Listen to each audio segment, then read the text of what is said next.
A side, B side, what side are you on? Welcome back. It's another episode of A Side, B Side podcast. How's it going, Adam? It's going well, Brooke. How are you? Good. You know, I feel like if we did not hear Lorelai at some point, it would be like, are we even really doing a podcast? Yeah, she was laying down asleep for literally the last 4 hours. And then as soon as I came over to the computer, she's like, oh, time to get up and do stuff. This week, let's see. I'm excited because next week I get shot number 2.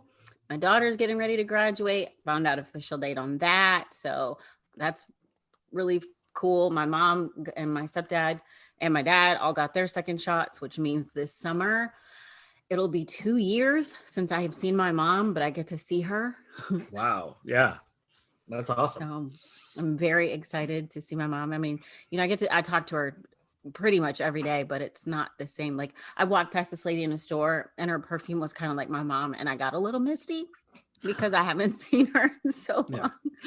So I'm really excited. Things seem to be on the upswing, and it's like, oh, we can breathe again a little bit. Yeah. It's amazing what smell can do, right? Like there are still certain smells that remind me of moments from 25 years ago. Mm-hmm. And like that, just out of nowhere, you'll be walking, walking through a hall, you smell something, and suddenly it's like a time travel device. It's true. Smell is completely connected to memory. TV wise, let's see. I think I talked about it last week, but I'm going to talk about it again. Tell me your secrets, because I got a couple of people to watch it, and they're like, okay, yeah, this is good. Mm-hmm. Money Heist on Netflix. I started that. It's actually a Spanish show. There's 5 seasons, I believe. It's dubbed over. I almost wish it was just left alone and I could read the subtitles. Right. I prefer that. I do too, but you know, not everybody wants to do subtitles, so it's dubbed over. And then it kind of annoys me because the subtitles and the dub over doesn't match all the time. Right. And I con myself into thinking that I'm learning the language while I'm doing that. But it actually is a really good way to learn. Yeah. Every Spanish speaking person that I've talked to about it is like, watch a TV show with the subtitles on. Like watch it in Spanish with the English subtitles on. Yeah, and that's how any alien who comes to Earth learns the English language. So. With the subtitles on? No, yeah, absolutely. What about you? What'd you do this week? Been a lot of work. We are starting to reopen a little bit more up here in Minnesota, and we had a gorgeous week last week where it was 50 and 60 and people were outside, and it was exciting, and we got super busy at work, which was a lot of fun. And then this weekend happened, and it was still really good on Saturday and kind of good on Sunday. And then yesterday we got 2 inches of snow. So it's been a lot of work. I've been rewatching one of my favorite series lately because I am in that comfort media mode, and it's called Midsummer Murders. You talked about that before. Yeah. So I'm in series, it's season 17 or something, and just going through. It's amazing how I always forget who did it. I've rewatched all 19 seasons that are available on Netflix several times, and I always forget who did it. So it's a new surprise every time. Nice. I'm waiting for Dr. Probably Who because to I can't smell them. I can't smell so that's tied to memory. Yeah, no, I don't think it works that way, but. But yeah, Doctor Who. Yeah, I'm waiting for that to come back because at last report, there was supposed to be a new doctor, another female. I had not heard that. Yeah, so I'm waiting for that to come back, but I haven't heard anything. I'm sure because of the pajama jammy jam that we're in the middle of. Yeah, the troubles. Yeah. Have you watched anything good this week? No, just Midsummer Murders. I got all caught up on Resident Alien with Alan Tudyk, which is exceptional if you haven't watched it. It's a sci-fi show, and it is about an alien who learned English by watching TV, specifically Law and Order. So that entire premise, if I'd just been told that, I'm hooked. An alien that comes to Earth and learns about human culture by watching Law and Order. I actually think today is his birthday as we record this. Mm-hmm. Yeah, I think I saw something on Instagram, maybe. Yeah. I remember reading it today for celebrity birthdays. And today is the anniversary of everything shutting down in Minnesota last year. So that's a very weird anniversary. Oh, yeah. 1 year. Yeah. We were talking about that earlier at work, how this 1 year has felt like 4. Yeah. It's been a long, long year. Mm-hmm. Taking a toll. Researchers even say if you were like in a relationship this year, it has felt like 4 years. Like you can add 4 years to your relationship because that's what this has done to us. A lot of people hearing that are like, wait a second, nah, I'm not ready for us to be at the 5-year point yet. Is that Christmas card year? No, we're not there yet. We're not there yet. All right. So this is week 30, or excuse me, episode 36. I guess week 36 too works. Yeah. Which means you get to start. Yes. Have you ever thought to yourself, man, I sure would like to make a podcast. I've got so much to say about blank. Well, if you haven't heard about Anchor, you really should. It is the easiest way to make a podcast, and it's absolutely free. All right, I'm going to tell you why it's so easy. Okay, so with Anchor, there's creation tools that allows you to record and edit your podcast right from your phone or computer. Anchor will distribute your podcast for you so it can be heard on Spotify, Apple Podcasts, and many others. And you can even make money from your podcast with no minimum listenership. It's everything you need to make a podcast in one place. Trust me, I'm so excited about this. You can be too. Download the free Anchor app or go to Anchor FM to get started. Kind of tying into what we just mentioned, this is the night we're recording this, March 16th. Is the anniversary of when everything shut down for the pandemic last year. And I was working at the time. And it was surreal and strange. And one moment it was like everyone has to wear gloves, and you have to change gloves after every table you go to or anytime you touch something. So I was changing gloves like 2 times a minute, it felt like. And then it was halfway through, oh wait, those are latex gloves, and some of our customer or guests may be allergic to latex, so we can't use the latex gloves when we're bringing things to customers. And then everybody has to wear masks. And then it was just this constantly shuffling, idea of how do we do this right, and what's going to happen, and are we going to get shut down? And then finally it all happened and everything shut down. And now here we are a year later. But at the time, it was really rather uncomfortable and traumatic for me. And I didn't want to really look into a lot of information. I thought, we're going to shut down. I thought we were going to be shut down for 2 weeks and then we'd be okay. So this last week, I've seen a lot of media and things that are popping up about anniversaries of, whether it was the first person in the country, or, this state shutting down, or that state shutting down, or the, restricting travel and all of that, first quarantines. And I started to look back at old stories about how media was reacting. And the first thing that always came to my mind when it started was the 1995 movie Outbreak, which had Dustin Hoffman and the monkey from Friends, basically, and a bunch of other people as well. But I thought, okay, this is kind of like Outbreak. So I decided, now that it's the year anniversary and I've gotten some distance from it, I would start to dig in to how the entertainment media industry was comparing what was happening to various, Outbreak or Contagion or 28 Days Later, various like pandemic style movies. So I went back with the full idea of thinking that this is going to tie right in with Outbreak, and I'm going to be, it's going to be something about monkeys, and it's going to be pretty obvious, and that's going to be the movie that hits, the closest to what I was thinking. Now, granted, I didn't see Outbreak in the 1990s. I was terrified of the movie, mostly because of the monkey in the trailer. So I didn't see it until like I think we call it the aughts, the first 10 years of the 2000s, probably like 2005, 2006, somewhere in there. Yeah.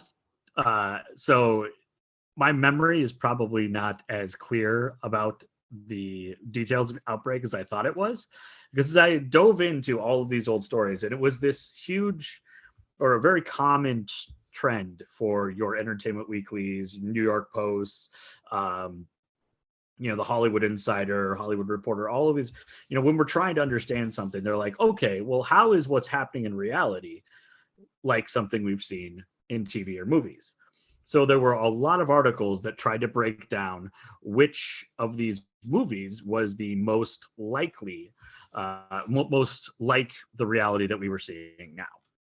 So the first one I found was from the Hollywood Insider from early March of 2020, or actually March 18th, sorry. So mid-March of 2020. And it literally did exactly what I was looking for it to do.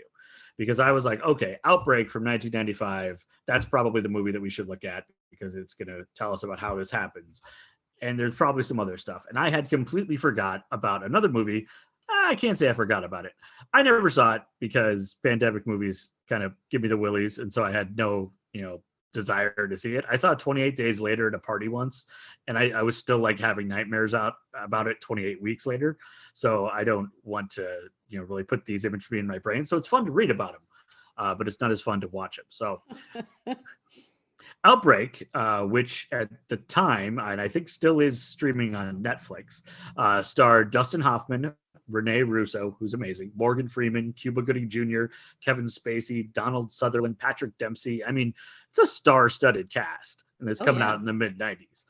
It was based on a nonfiction book by Richard Preston called Hot Zone, and it tells the tale of a virus that spread like Ebola, which is carried to humans by a host monkey, who I'm pretty sure was the monkey from Friends.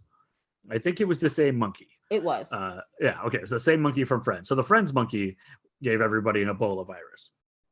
However, the film was very fictional, and medical experts pretty much came out and said that it carried no accurate facts as it pertains to a pandemic, other than the fact that people were wearing hazmat suits, which shouldn't be all that strange for us to hear now. And it is one of the first times in popular culture you hear the term flattening the curve, which was something that definitely we've heard a lot in the last 12 months. Oh, yeah. What Hollywood Insider goes on to say is that there was another pandemic movie, which was much more close to being factually based, as well as you could factually base a fictional pandemic. It was Contagion, which came out in 2011. And I guess at this time last year, Contagion in the first, few weeks of March was like in the top 3 on iTunes for movies to be rented. It was the only one people were renting that wasn't a new release. Yes. So definitely everybody was paying attention to it. I, in my little Adamverse, had no idea what was going on and totally didn't know that this was a thing. But it has some startling connections to some of the things that happened in reality from a 50,000 foot view. It starred, and I'm going to say her name incorrectly, Marion Cotillard, Matt Damon, Lawrence Fishburne, Jude Law, Gwyneth Paltrow, Kate Winslet. So basically what we've learned, if there's going to be a movie about a pandemic, it's going to have a star-studded cast. I don't know why that's true, but maybe everybody wants to play a doctor. But the story focuses on, first, Gwyneth Paltrow's character, Beth, who is on a business trip to Hong Kong and then gets back and feels weak and attributes it to feeling jet lag. Then, spoiler alert, she dies, and suddenly no one knows what happened. The film then goes on to try to figure out how this spreads and how it affects society, and some of the things that it talks about in the movie definitely happened in real life, whether that was the contact tracing that they do. At one point, Beth was on a bus, and Kate Winslet's character is trying to figure out who she came in contact with. They look at video footage of when Beth was in a casino in Hong Kong and blows on what appears to be dice, maybe I think they're playing craps. And then where they try to follow who else touches the dice and track those people down. So definitely a lot of contact tracing. And then the film's tagline, which was "Nothing spreads like fear," which is probably the most disturbing part of that, is that it's absolutely real and it happens all the time. Contagion was praised by the CDC for its accurate depiction of virus transmittal. At one point, Kate Winslet, and you can see this in the trailer, so it's not a spoiler. I watched the trailer again to make sure I'm not going to spoil anything because I didn't want to surprise anybody. But in the trailer, Kate Winslet says, "A 20-year-old movie." Well, this one's only 10 years old, but Okay. yeah. I already ruined Outbreak, so sorry if you guys are going to watch Outbreak tonight. There's a monkey. It's all the monkey's fault. It's basically an updated Planet of the Apes. In the trailer, Kate Winslet talks about how people touch their face 3 to 5 times every minute. And then they go on and they touch everything else. And there's this really cool scene where they're literally, as she's saying these words, you're seeing all the things that people touch in a day that they don't think of, whether it's like a door handle or the button on the hand dryer, or just, hugging your kids, or grabbing something off of a counter that somebody else would use, like a pen. All of that stuff is ways that they can transmit the disease. So the CDC said that this is an incredible, accurate description. And honestly, I think there was a huge missed opportunity where the CDC could have literally taken that section of the film, cut it into a commercial, and sent it out, and it would have had a lot of effect, because it is so well done in just explaining or showing how easily things can be transmitted. Another thing that they showed was the complete ransacking of shelves. There's one moment where Matt Damon is leading his daughter, his character played by Ann Jacoby Heron, who plays his daughter, through a supermarket, and it looks like the supermarkets did last March and even April and May, where you walk down the aisles and it's just empty. There are not the signs that say you can only have one, because those came later. Also, people walking around coughing, and everyone kind of treating them like they have the plague and running away. Mm-hmm. There was also Contagion. Also was the different from Outbreak, and then in Outbreak, they didn't really deal with how the media and how people reacted to the news. Whereas in Contagion, there is a character played by Jude Law, again, spoiler alert, who is a blogger. And he basically plays the role of the dissenting media. He talks about fake cures. He mentions that the vaccines could be deadly and haven't been tested as much as other vaccines, and is kind of playing the person that doesn't want people to believe what the rest of the narrative is. And if there's one thing we've seen over the last year, is anytime there is a lot of pandemic, there's going to be a lot of viewpoints, and there's going to be a lot of people saying things that absolutely contradict. Even in the last week, in real life, we've seen in Europe the AstraZeneca vaccine, there is concern that it is causing blood clots, and there are other people saying that there's not causing blood clots. People just have blood clots in the same amount as they would if they didn't have the vaccine. So it's very hard to know which way to go with some of those. And there are people in every country that are concerned about taking the vaccine more than they are about getting the virus. So it was interesting to me to realize that 10 years earlier on, there was almost a step-for-step character that was very similar to some of the characters that we have seen in reality in the last year. So out of all of the options that I found, I even looked at, like 28 Days Later, going all the way back to 12 Monkeys, which 12 Monkeys really deals with the aftermath as opposed to the actual spread of the virus. Even if you go back to The Stand, in a way, it was about a pandemic of a sort. The most, according to the articles that I have read, and Brooke, I will send you links to as many of these as I can, the one consistent one movie that is consistently brought up as the best representation of reality, and also giving us an idea of how things are truly spread and how things could happen. Now, one thing they do point out is in the movie Contagion, a vaccine is out in 122 days, which is super crazy. But even if you think how quickly we got a vaccine, multiple vaccines, in less than a year, maybe that wasn't as crazy as it seemed when the people were pointing it out the first time Contagion came out. So Contagion from 2011 is available on a lot of streaming services, Prime Video for one. If you wish, you can probably find a version of it on YouTube as well. We, of course, recommend that you go the legal way and go to Prime Video, but just saying it's out there. It was a financial hit. It made twice its budget. It was made for about $60 million and made $130 million in the US. However, it did not do horribly well on the critic score. It's on IMDb. Out of 284,000 reviews, it only scored a 6.7. And it did have some, and again, these are always dangerous to look back at because hindsight is 2020. But one reviewer said that Contagion is Steven Soderbergh's smart, spooky thriller about contemporary plagues, is a paranoid freakout from the anti-government Tea Party age. All right. Kind of right on. A stellar cast, a gripping pace, and a subject matter that is hard to shake as the virus that spreads through its story. Contagion is a winner. And then my favorite one, which I kind of wish it would have come true because maybe we could have avoided this year, but Dan Jolin from the Empire said, a starkly effective ensemble drama which could well do for the sniffles what Jaws did for Great Whites.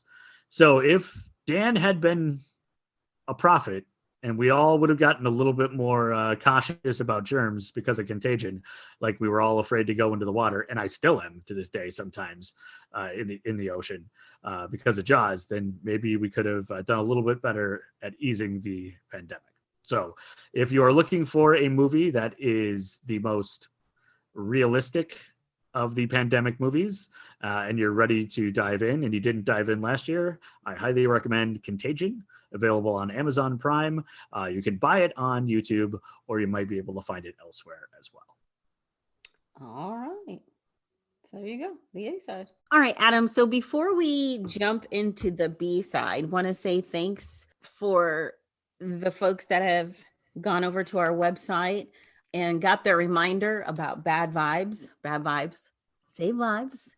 If you need that constant reminder, you can get it in a t-shirt or a sweatshirt, even have it in a mask, since we were just talking about pandemics and contagion. Yeah. And you still need your mask. Even they're saying even after we get vaccinated, we're still going to need them for a while. So, why not have that reminder right there on your face? Where everybody I think there will be places going forward that you just always wear masks.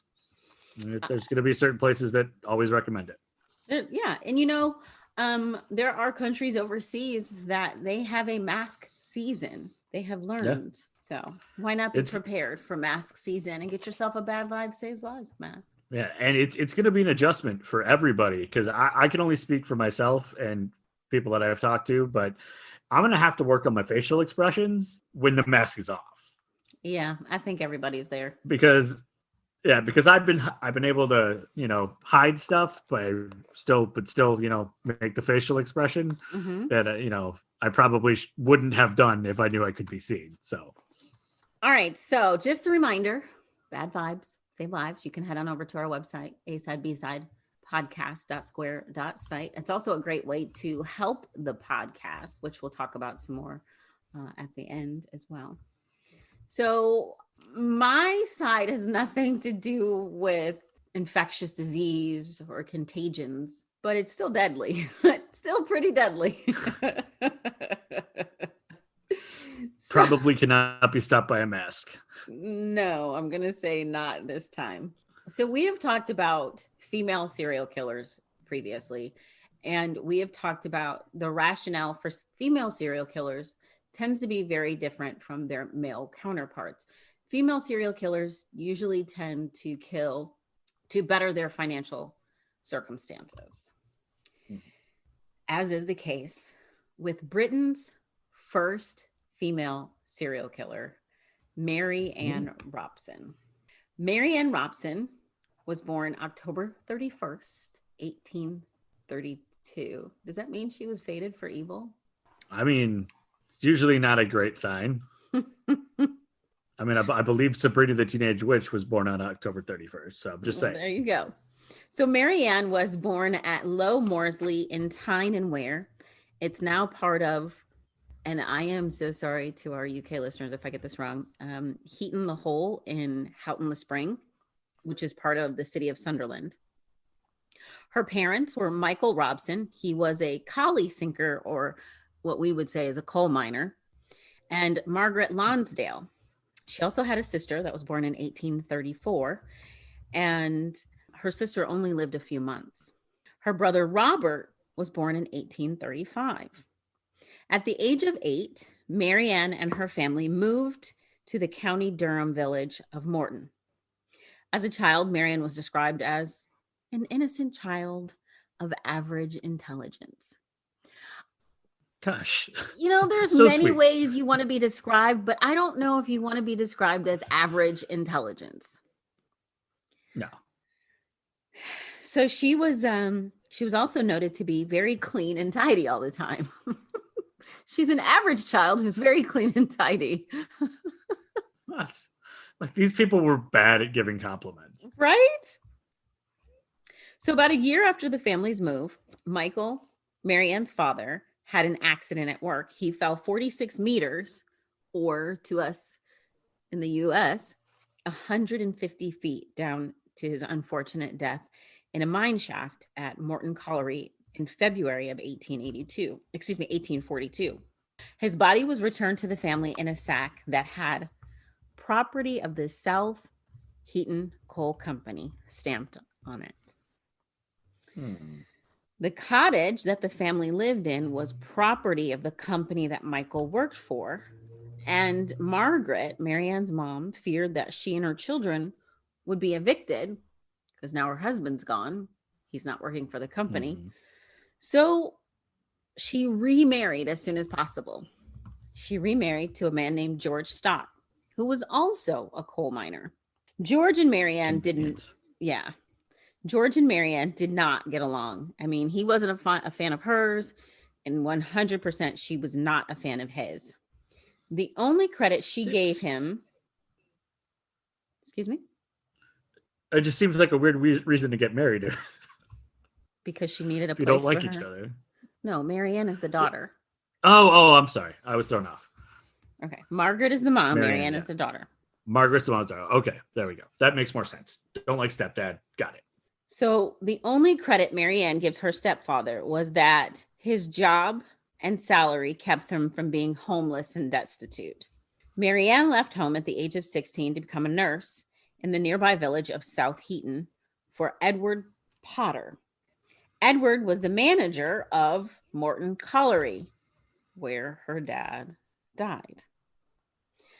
While no one had any complaints about Mary Ann's work ethic, rumors of her extracurricular activities began to swirl. Uh-oh.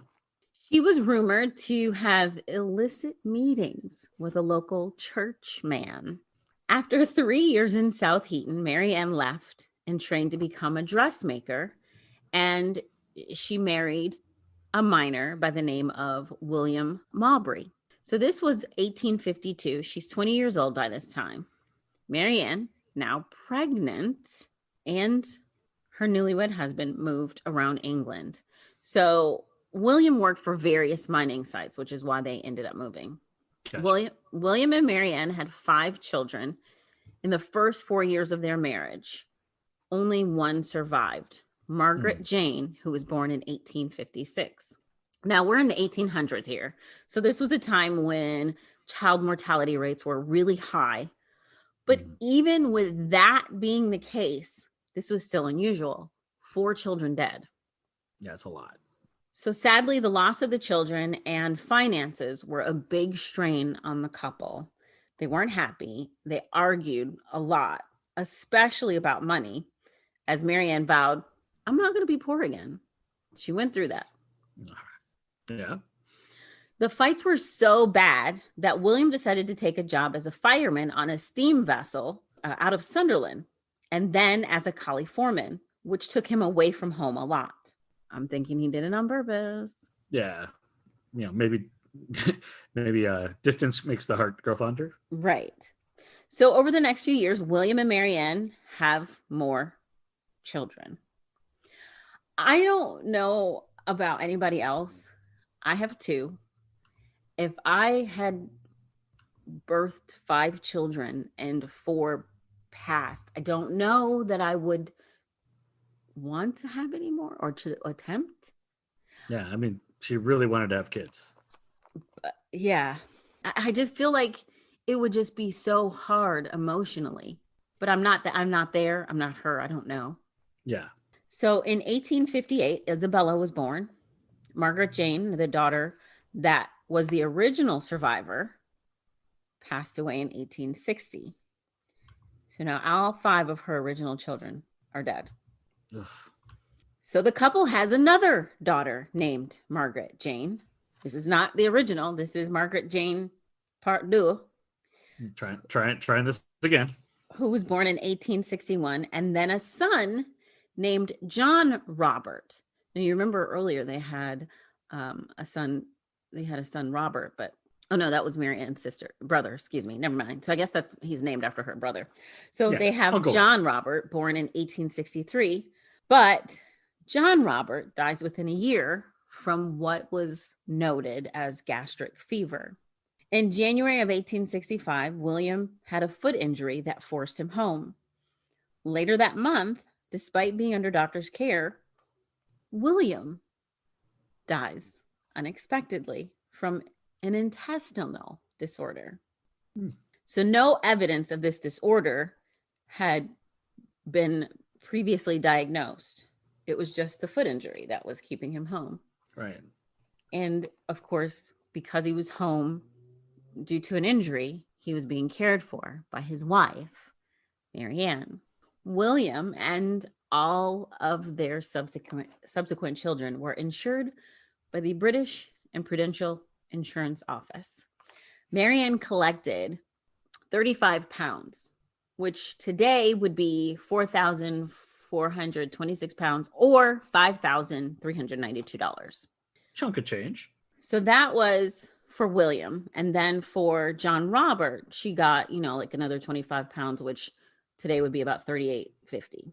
So after William's death, the doctor stopped by Mary Ann's house to check on the grieving widow and was surprised to find her dancing around the room in a new dress that, of course, she had purchased with her new fundage. Her new death money. Yeah. So shortly after William's death, Mary Ann moved to Seaham Harbor, where she began an entanglement. We became so fond of that word last year. Yeah, that's a good word. She began an entanglement with Joseph Nattrass, who was engaged to someone else at the time. That's entangling. Yeah, that's really entangling. So her affair did not lead to a relationship. Joseph actually married his fiance, and Mary Ann buried yet another child, her 3.5-year-old daughter, Margaret Jane. This is the second one. This leaves alive one child, one of 9 that she'd given birth to. This also isn't the last that we'll hear of Joseph Nattrass. So no, they are not in a relationship right now. He gets married, he moves on, but alas, he'll be back in the story. Yeah. Like a bad penny. Keeps popping up. So Mary Ann moved back to Sunderland, and she got a job at the Sunderland Infirmary House of Recovery for the cure of contagious fever, dispensary, and humane society. Whew. The heck of a name. Right? Can we just call it the Sunderland Infirmary or something? Okay. Well, there was probably like one other infirmary, so you got to differentiate. Man. So while there, she sent her only remaining child, Isabella, to live with her mother. She would stay there for a few years. So while at the infirmary, Mary Ann she was diligent about keeping it clean with a mixture of soap and arsenic, which to me doesn't seem super safe. But I mean, what do I know? I've never cleaned the Sunderland Infirmary House of Recovery for the Cure of Contagious Fever Dispensary and Humane Society. So I mean, honestly, this day last year, we switched from sandy water to water and bleach, and I've been using it ever since. Okay, but bleach and arsenic? A little bit different. I mean, they're both dangerous. I mean, different levels. A little different. I would much rather clean with bleach than arsenic. That's fair. So um she was she was really well liked by the staff for her diligence and friendliness with the patients. One such patient became enamored with Marianne, a Hmm. gentleman by the name of George Ward. He was an engineer. Shortly after his discharge, George and Marianne get married. So I'd say he was quite enamored with her. Yeah, that's pretty. Quite the entanglement. So they marry at St. Peter's Church on Monk's Wearmouth. Monk Wearmouth. I'm going to say I am butchering that. Monk Wearmouth on August 28th of 1865. So I researched what George's initial ailment was, but I couldn't find it. But even though George had been released from the infirmary because he was believed to be on the mend by the doctors, his health once home took a sudden shift.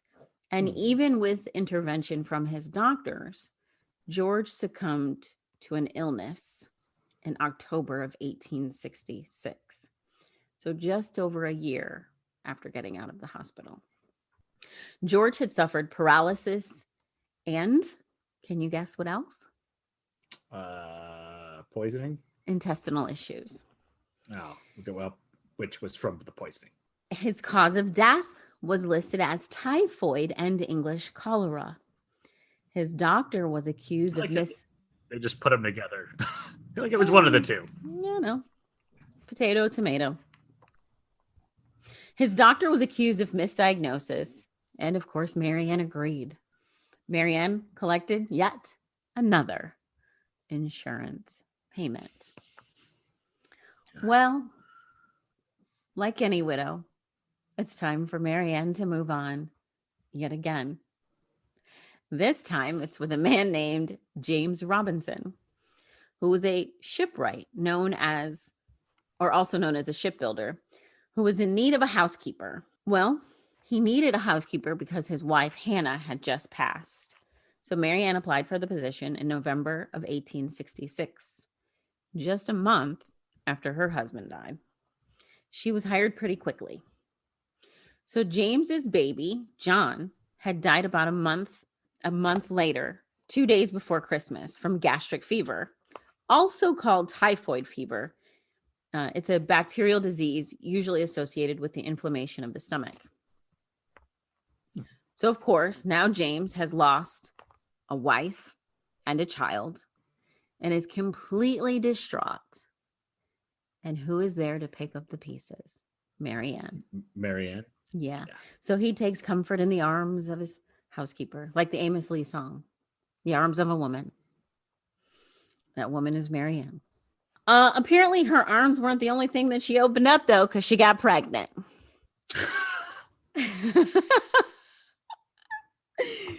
All right. Then Marianne's mother becomes ill with hepatitis. So Marianne went back to Seaham Harbor County, Durham, to take care of her.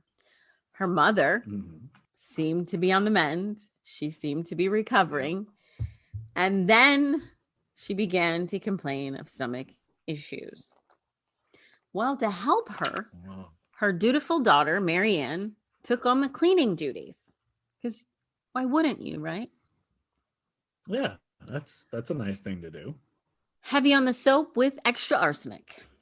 Hold the soap, actually, just the arsenic. No.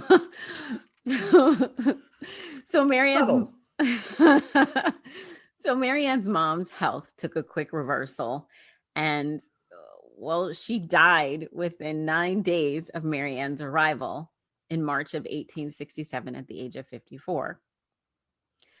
Her stepfather, George Stott, remember they didn't get along, then remarried his widowed neighbor, Hannah Polly, in 1867.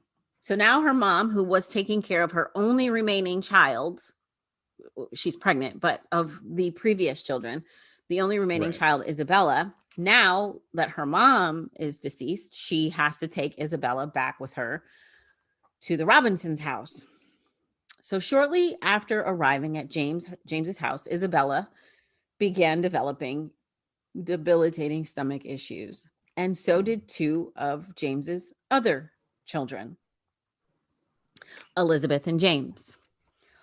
All three children died within 2 weeks of each other in April and May of 1867. Mary Ann, of course, received another life insurance policy for Isabella that was £5, which is £5, 10 shilling and 6 penny. And I had to look that up to what it would be in today's value, and it would be £563 or $685. But shillings is hard, but I tried to figure it out. But today it takes like 1,000 shillings to equal $1, so 10 shillings was like 2 cents. Oh wow! Yeah. I think I did that correctly. I'm gonna start asking people for their 10 shillings on that.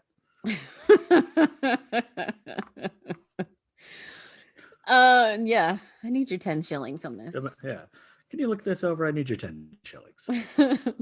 So anyway, a grieving James, who in less than a year lost a wife and 3 children, turned back to his support system, Mary Ann, and the two married on August 11th of 1867.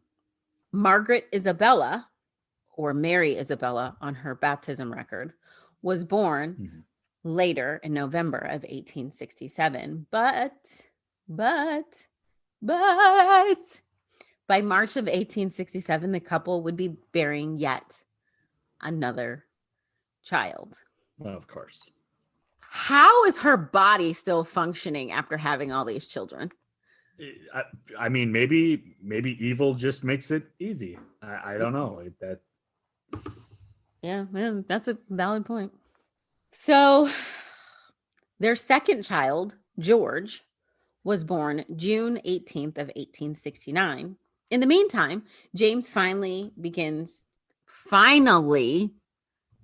to suspect that something was up, not just because of the bodies piling up, but also the insurance, because she kept insisting that he get insurance.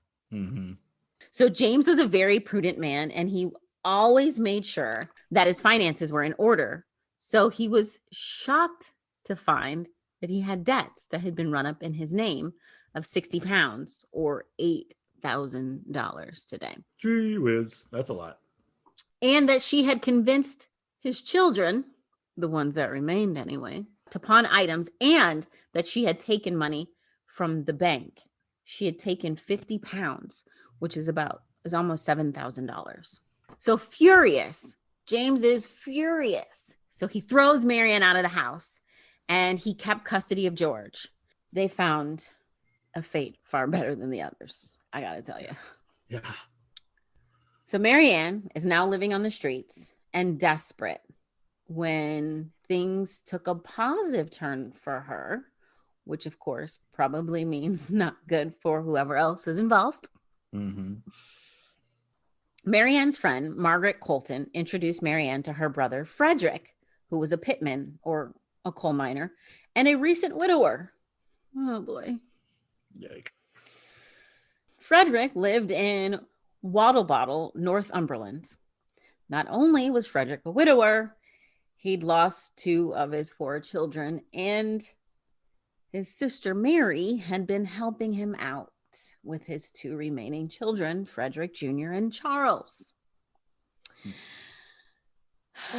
Mary had a drastic change in health, and in March of 1870, now this is Mary, the sister. Right. Not Mary Ann, the murderess. Right. So Mary had a drastic change in her health in 1870, and dun, dun, dun, she died from an undisclosed stomach issue. Well, I gotta tell you, I'm shocked. I didn't see that one coming. I mean, maybe it's her cooking. It could be like Typhoid Mary, who was like putting her nasty hands in the food and getting people sick. Or the lady with the pies, the plum pie. Oh, no, Nanny Doss. It wasn't plum. It was prune. Something else. Prune. Mm-hmm. Apple prune pie. Close. Mm-hmm. I'll kill you. So, man.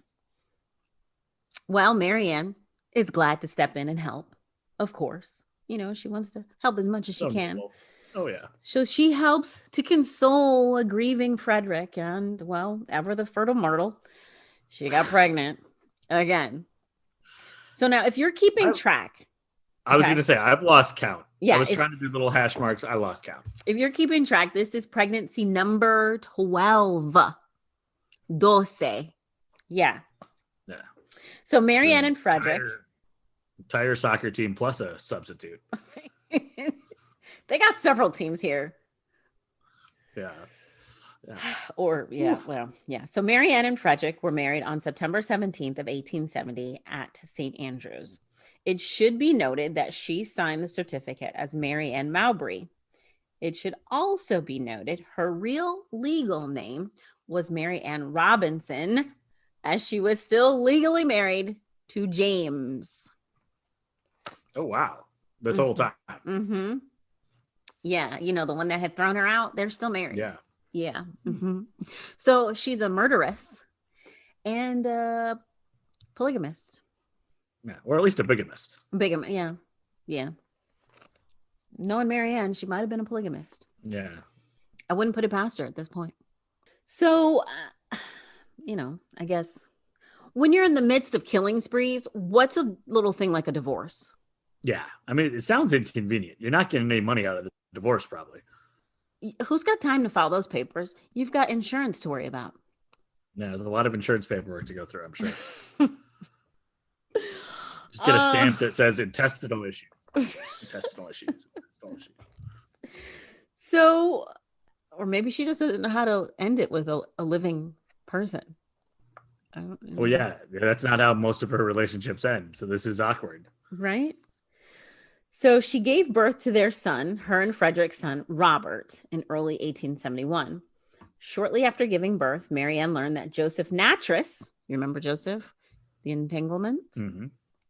Yes. Well, Joseph was now unmarried and living close by, like 30 miles away, 48 kilometers, about 30 miles away in West Auckland. Which, I mean, without a car, that's a pretty good jaunt. You jump on a train, it'll take you 3 days. No, I don't know how long it would take you.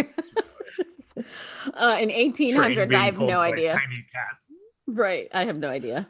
So somehow Marianne was able to convince her husband, Frederick, to uproot the family and move to West Auckland, where she and Joseph reconnected. Bow, chicka, wow, wow. I mean, body parts. If you didn't catch that drift. Okay, so shockingly, in December of 1871, Frederick Cotton dies of gastric fever.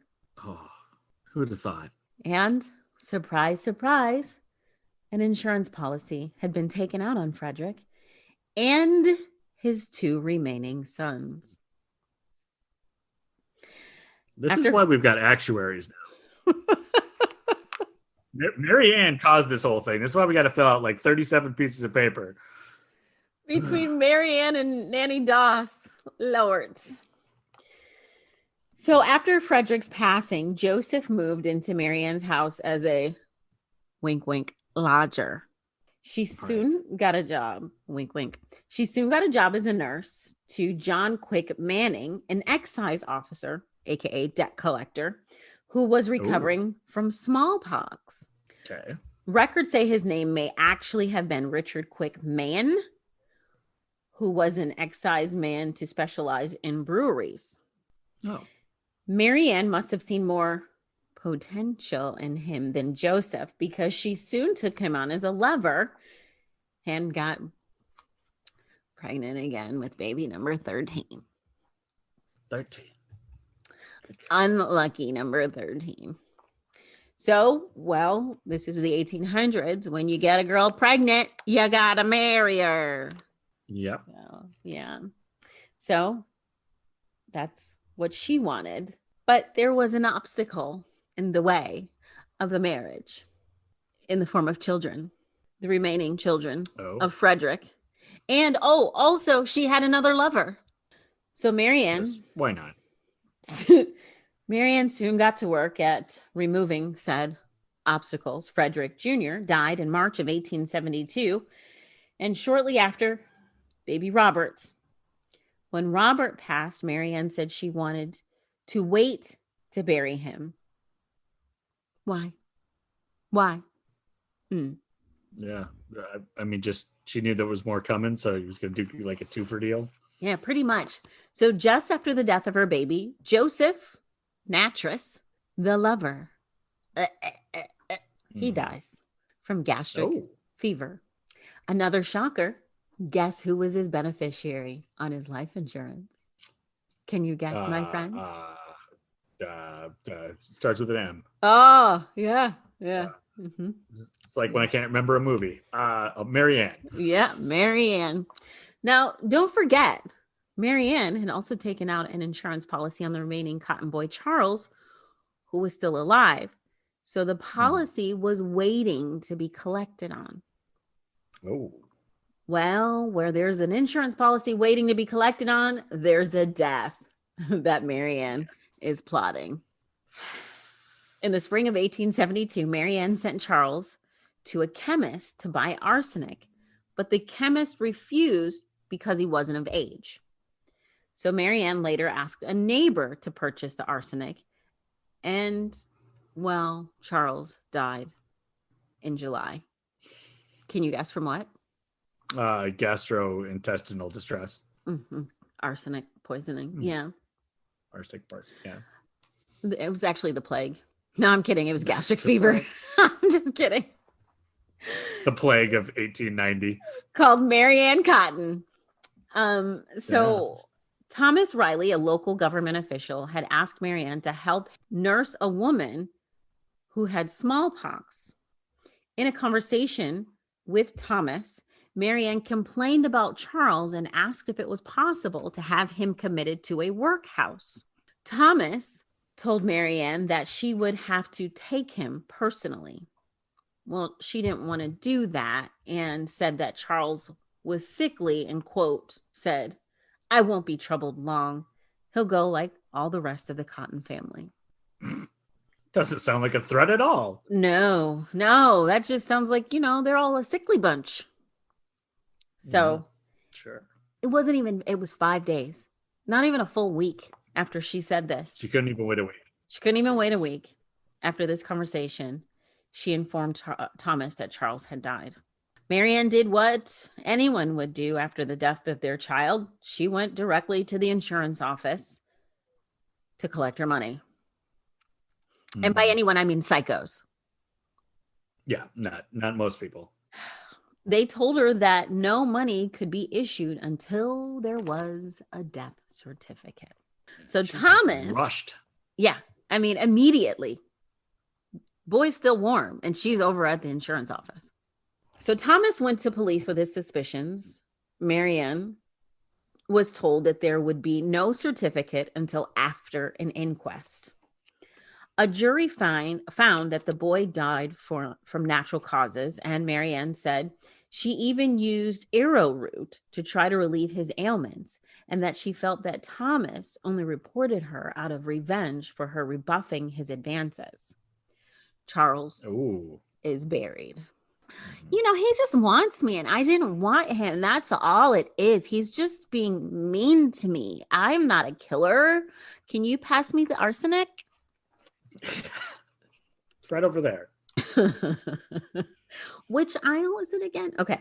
So this could have been the end of that chapter and on to her next marriage and multiple pregnancies and death. But a local newspaper somehow caught wind of her story.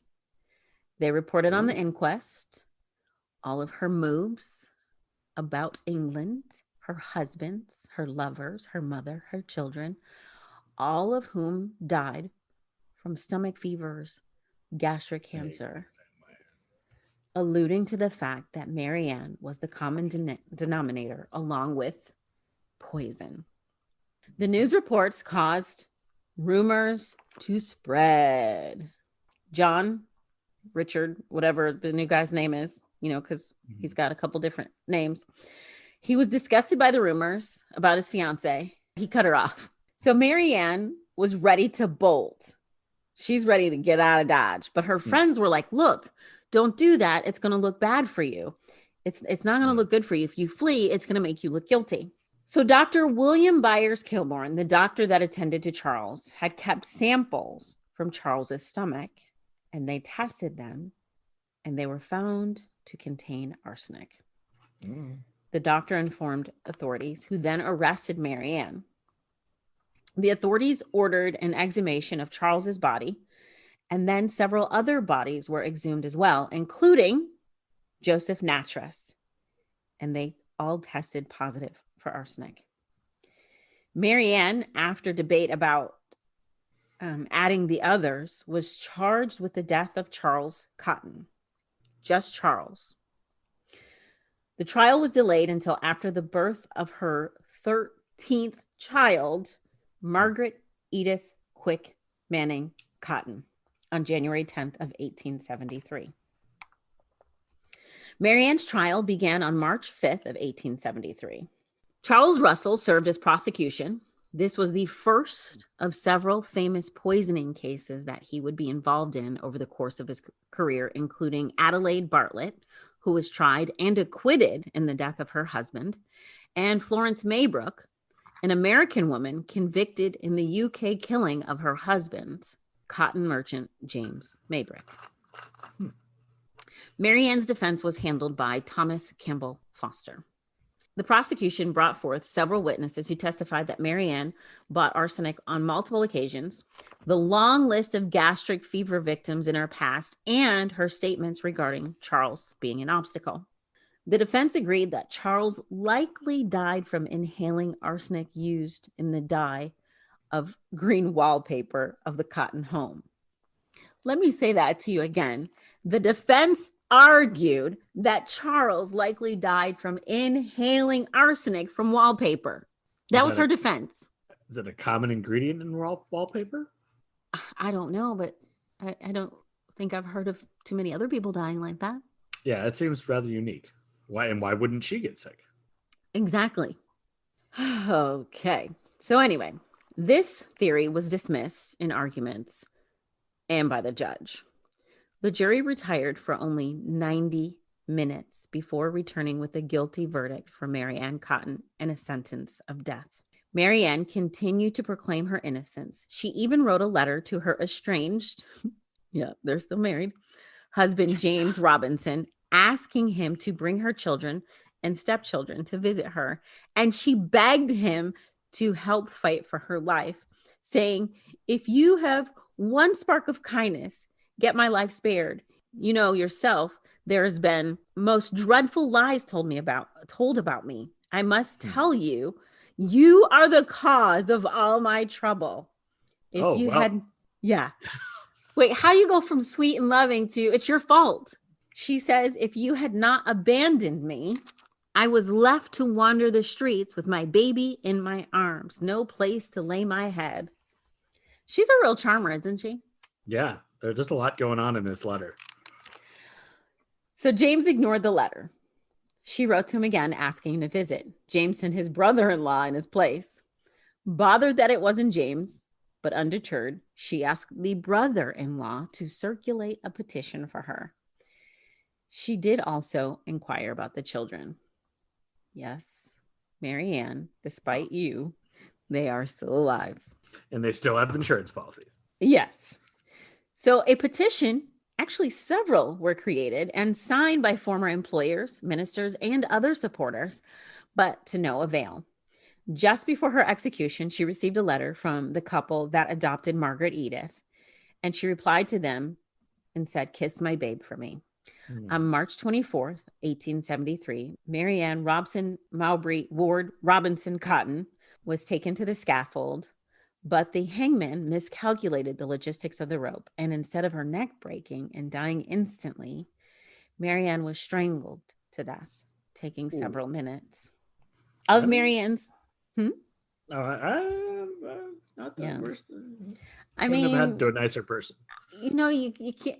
Sometimes you just can't feel bad. I'm sorry. Yeah.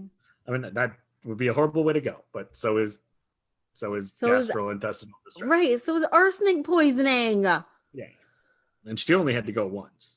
So of Mary Ann's 13 children, only 2 survived. George, who she had with James Robinson, and Margaret Edith, the child that she had with Quick Manning, that she delivered in prison, the one that she received the letter about and said, "Kiss my babe."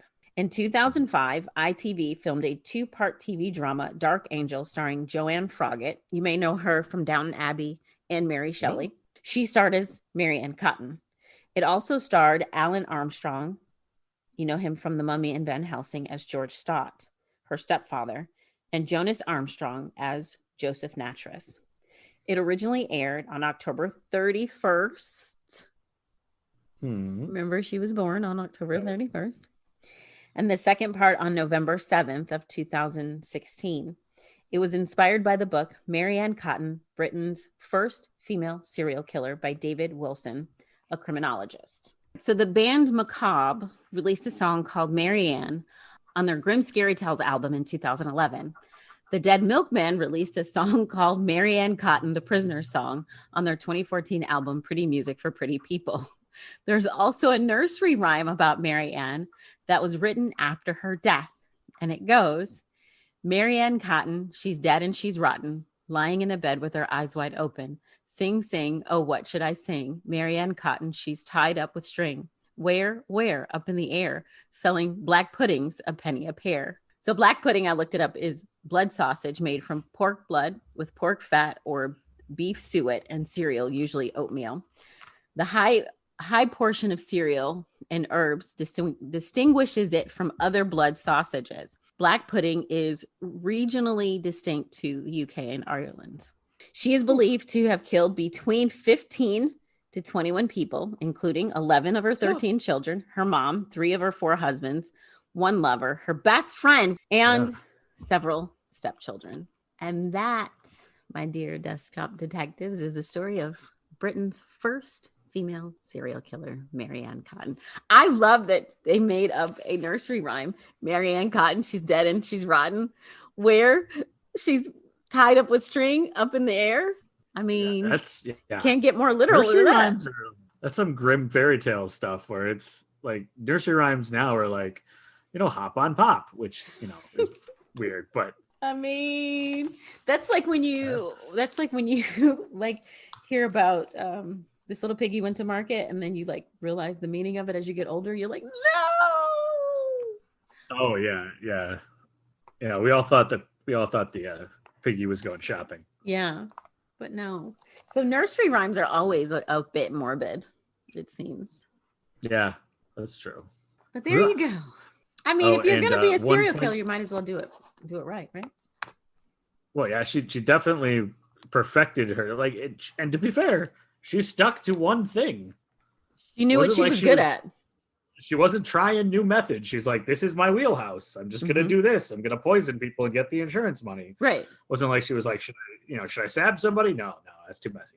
I'm not gonna put a pillowcase over them. No. I'm good with arsenic. That's my thing. There we go. Boom. Bada bing, bada boom. I'm done. One point of clarification. Earlier, I mentioned that Sabrina Spellman was born on Halloween. That is not true. I made that up. You lied. She was born on September 27th, 1980. Something happened on Halloween. I don't know if it was when she I don't know. Is it? But are you thinking of the TV show or the movie? I mean, not movie, but the Netflix series. I'm thinking the Netflix series. Okay. It's saying, but I think the internet seems to say they're the same. So maybe it's got. Oh, her birthday is the same. Some sort of. Oh no, the Sabrina the Teenage Witch was September 2nd. So okay, I'm just making all this up. I think it would have been more fun if Sabrina's birthday was on Halloween, and I'm just gonna die on that hill. All right, there you go. But there you go. So there is another episode of A-Side B-Side podcast. Of course, if you would like to help support the show, you can do that several ways. One big way is by heading over to Apple, giving us a rating and or review. Also, you can buy us a coffee, buymeacoffee.com/A-Side-B-Side-pod. Or you can also get some merch. We got masks, sweatshirts, t-shirts, puzzles, blankets. We got it all. Coffee mugs. It's all on our website, A-Side-B-Side podcast.square.site. Also on the podcast, all of our sources for each of our sides of our story and photos as well. So you can get all of that on our website as well. And if you do get anything from our website, feel free to tag us in a photo on the social medias, and we will make sure that everybody can see how awesome you look in your swag. Yes, we love it. We absolutely love it when you tag us and stuff.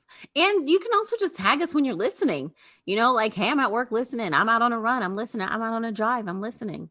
I mean, park first or come to a complete stop before you take the photo and send it and post it on your social media. Yeah. But we would love to know where you're listening. If you're listening, whether you're in the States, whether you're overseas, you're in Canada, you're in the UK, you're in Italy, you're in Australia. We want to know where you're listening.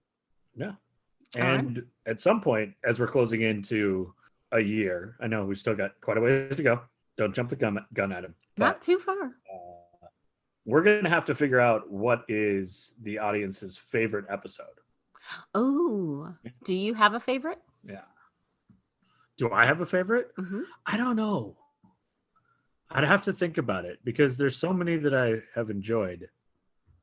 I don't know. I have to think back because I want to find one where I really like both sides, because I always can think of my side that I like doing, but then I got to remember that. I don't know that you're going to remember. I think the only side of mine that you've liked is the Survivor. I did like that one. That was the lady in the oil drum. Yeah. Terry Jandusa. Mm-hmm. Yeah. I also, honestly, if we go all the way back to the beginning, the one that I still think about is the French guy who disappeared. Yeah, because for some reason you think he's coming after you, and I don't. Why? Well, he was last seen in Chicago. Chicago is closer to Minnesota than Kentucky. I still don't think he's coming to see you in Minnesota. I sure hope not. But also, I if he did, the first thing I'm going to ask is, where did you put all the stuff? He probably he cleaned his whole house out. Maybe he buried it in the woods or burned it. It's got to go somewhere. All right. Again, A-Side, B-Side podcast.square.site. Of course, we are on all the socials. We have a Twitter, we have an Instagram, we have a Facebook, and we just appreciate you. Thank you so much. All right, Adam, thanks. Thanks, Brooke. As always, thank you for listening to A-Side, B-Side podcast. If you enjoy the show, please, if you don't mind, head on over to Apple and leave us a rating or a review. And if you'd like to continue to support the podcast, you can do so by heading on over to Patreon, or you can buy us a coffee, as well as buying merch on our website, A-Side, B-Side podcast.square.site. From Adam and I at A-Side, B-Side podcast, please remember to wear your mask, social distance if you're around people that don't live in your household, and just be safe and happy. Thanks again from us here at A-Side, B-Side podcast.